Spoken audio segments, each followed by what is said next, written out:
bienvenue dans le Culture Mag. Nous allons faire un petit tour sur la planète des arts et du lifestyle. Aujourd'hui, nous irons explorer la psychologie humaine, plus précisément avec le sexologue Daniel Drey. Nous allons comprendre comment et pourquoi la période de guerre affecte notre vie de couple, parfois pour le meilleur. Puis Jesse Eisenberg, l'acteur nominé aux Oscars pour son rôle dans le Social Network, le film basé sur la création de Facebook, était pour la première fois à Tel Aviv. Il a assisté à la représentation en hébreu d'une pièce qu'il a écrite et nous raconte son séjour en Israël pendant l'opération Bordure Protectrice. Enfin, nous parlerons street art, l'art de rue dans toutes ses dimensions. Le Culture Mag, c'est tout de suite. La situation de guerre affecte la société dans son ensemble. Elle a aussi un impact dans la sphère la plus intime. On connaît le phénomène du baby-boom post-guerre. Qu'en est-il de l'effet de la guerre elle-même sur le couple et de manière générale sur la psychologie de la société? Pour répondre à ces questions, j'ai le plaisir d'accueillir le docteur Daniel Drey. Bonjour, bienvenue. Bonjour, enchanté. Vous êtes médecin sexologue.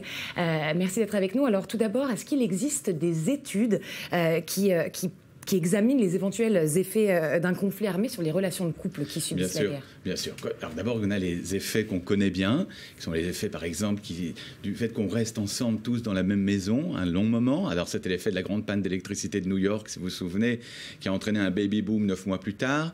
C'est les effets du stress, en fait, qui vont faire que... Alors on avait le syndrome du Golfe de 1990 en Israël, où les hommes n'étaient pas à la guerre, mais au contraire, où ils étaient à la maison.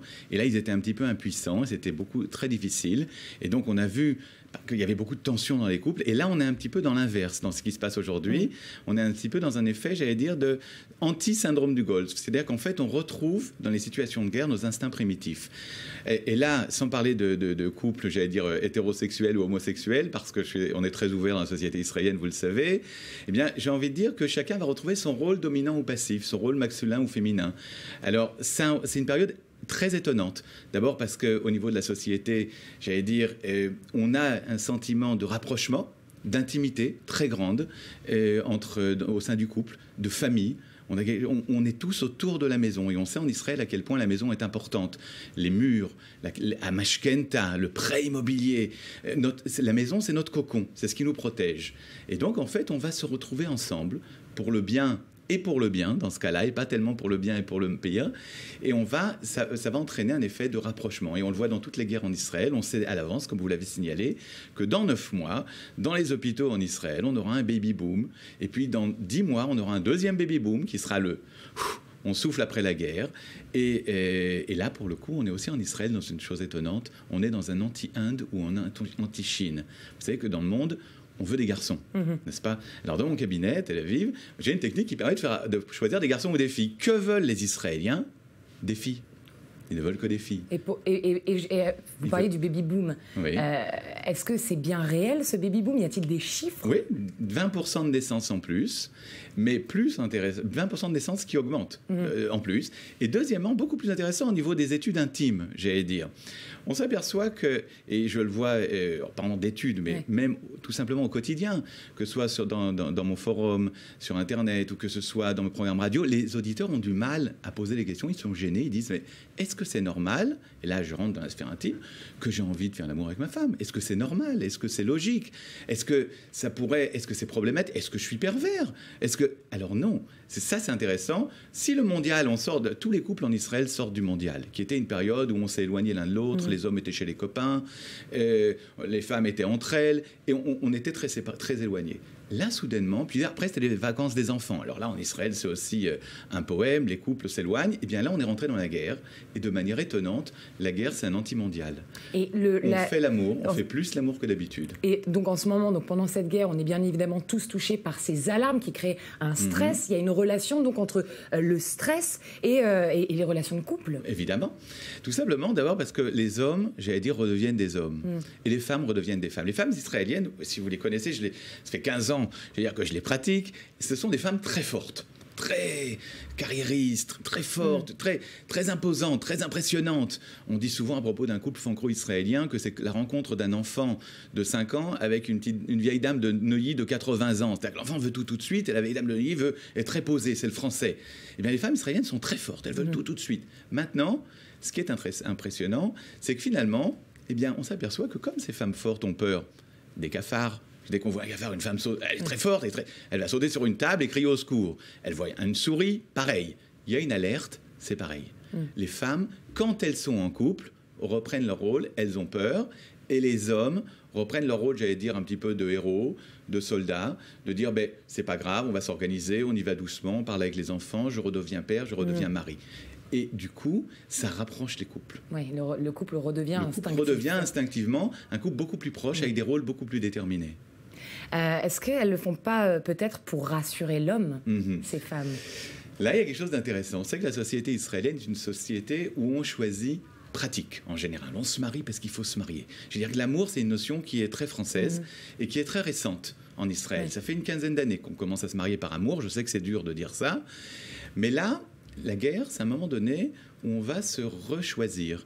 Finalement, si notre homme, il est là, il sert à faire des enfants, j'allais dire, et c'est l'inverse de cas habituel dans le monde entier. Mais là, en Israël, l'homme sert à faire des enfants.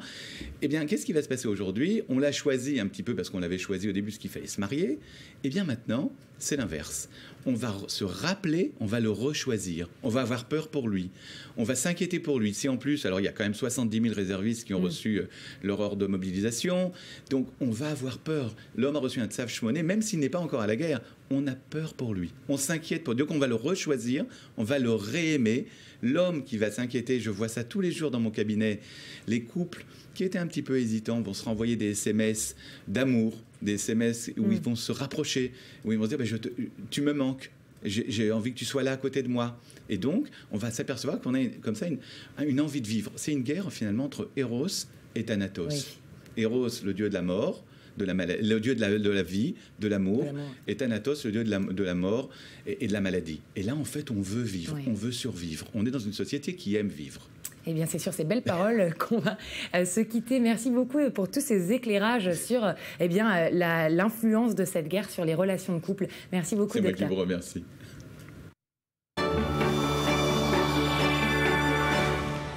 Entre deux tournages et avant de devenir l'ennemi juré des super-héros dans le film Batman vs Superman, l'acteur Jesse Eisenberg a fait une pause à Tel Aviv. C'est au théâtre Beth Lesin qui était adapté à l'une des pièces qu'il a écrites et il a tenu à assister à la première représentation. Regardez. All the artists canceled the last 2 weeks. You did not. Why? Ça fait une semaine que je me balade dans le pays avec un ami. Et vous savez, tout ce qu'on voit aux informations ne reflète pas la vie de tous les jours ici. J'ai eu une semaine très tranquille. L'acteur Jesse Eisenberg est connu pour son rôle dans le film Social Network, qui retrace la vie de Mark Zuckerberg, le fondateur de Facebook, un rôle qui lui a valu une nomination aux Oscars. I believe I deserve some recognition from this board. I'm sorry? Yes. I don't understand. Which part? Un rôle qu'il incarne tellement bien qu'un spectateur l'a appelé Mark par erreur en lui posant une question à la fin de la représentation, un phénomène récurrent pour le jeune acteur. Même quand un film n'est pas réel, il arrive parfois qu'il soit plus puissant, plus fort que la vraie vie. Jesse Eisenberg est récemment arrivé en Israël pour la première représentation de la pièce qu'il a écrite, The Revisionist. Le rôle principal est interprété par Liora Rivlin sur la scène du théâtre Beth Lesin de Tel Aviv.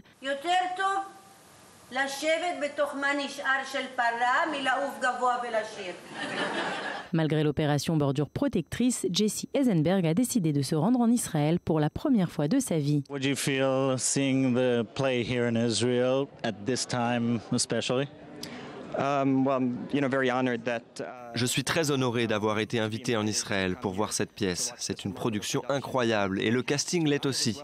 Je suis aussi très fier que le public soit venu ce soir, même en ces temps difficiles.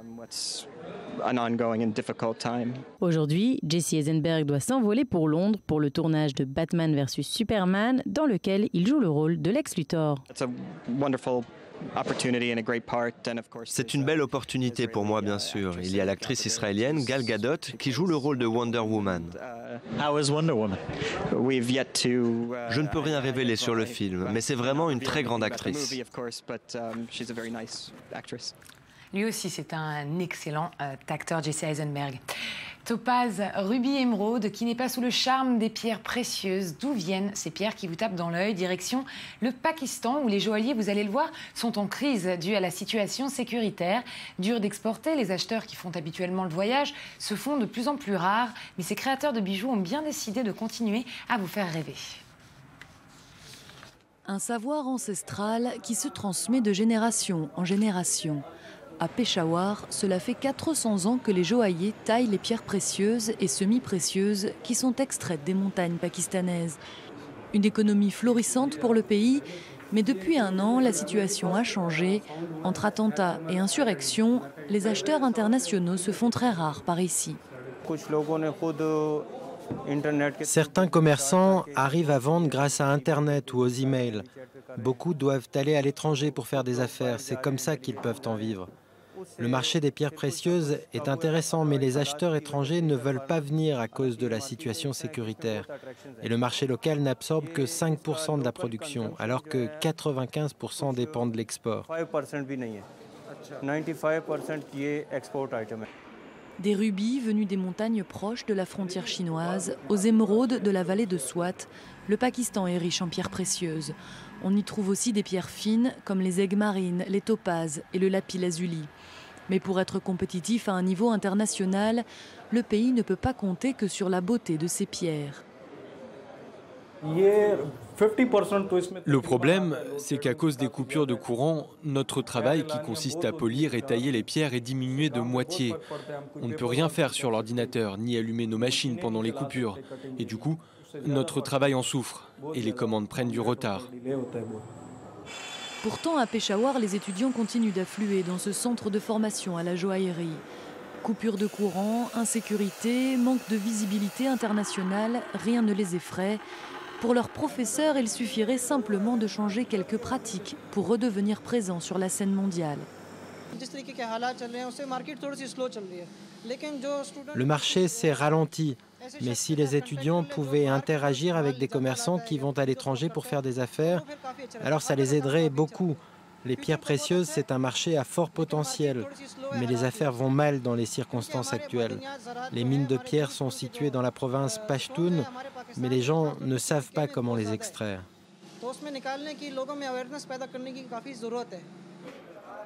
L'objectif des Pakistanais, 1,5 milliard de dollars à l'export en 2017. De quoi concurrencer les gros producteurs mondiaux que sont l'Inde, la Thaïlande et la Birmanie. Allez, le street art, l'art de rue est en pleine ascension. Ces derniers temps, on a notamment beaucoup entendu parler du mystérieux Banksy, y compris dans le Culture Mag. Et bien d'autres commencent aussi à se faire connaître. Et ils tentent l'originalité. C'est le cas de ces artistes que va nous présenter Sandy Fortis. Bonjour. Alors effectivement, le street art en 3D est très tendance en ce moment. Il s'agit en fait d'un dessin réalisé à la craie sur le sol. C'est en fait un dessin en 2 dimensions, mais photographié sous un certain angle, il donne une illusion d'optique. Alors le résultat est très impressionnant, c'est surtout très captivant. Plusieurs artistes se sont essayés à cet exercice. On peut donc apercevoir ce genre de dessin de rue aux 4 coins du monde. Parmi les artistes qui sortent du lot, on peut noter notamment Edgar Müller, Julian Beaver, Nikolai Arendt ou encore Chris Carlson. Alors Chris Carlson, lui, a réalisé une vidéo où il montre les différentes étapes de la confection d'un dessin de Super Mario en 3D dessiné sur une manette Nintendo. C'est une œuvre qui a nécessité pas moins de 11 heures de travail. On regarde un petit extrait de cette vidéo.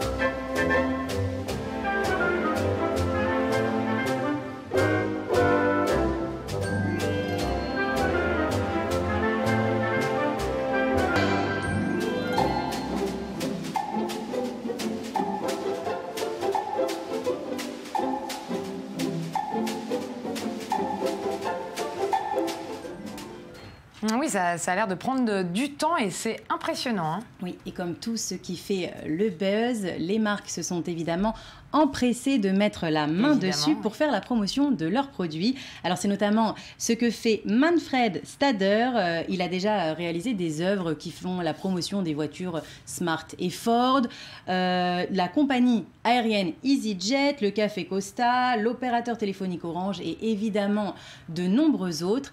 Et ce n'est pas le seul. Un duo d'artistes s'est lui aussi mis à cet exercice avec une marque, et c'est avec la marque de chaussures Reebok. Il s'appelle Joe et Max, et ils ont réalisé un travail assez impressionnant.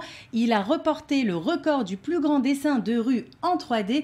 Il faut dire que ce dessin, réalisé dans une rue de Londres, ne fait pas moins de 1160 mètres carrés. C'est quand même assez impressionnant, et l'illusion d'optique est vraiment hallucinante. Ouais, c'est des trompe-l'œil, hein. Des vrais trompe-l'œil. Comme au lieu d'un mur sur le sol, en fait. Merci Sandy, merci beaucoup.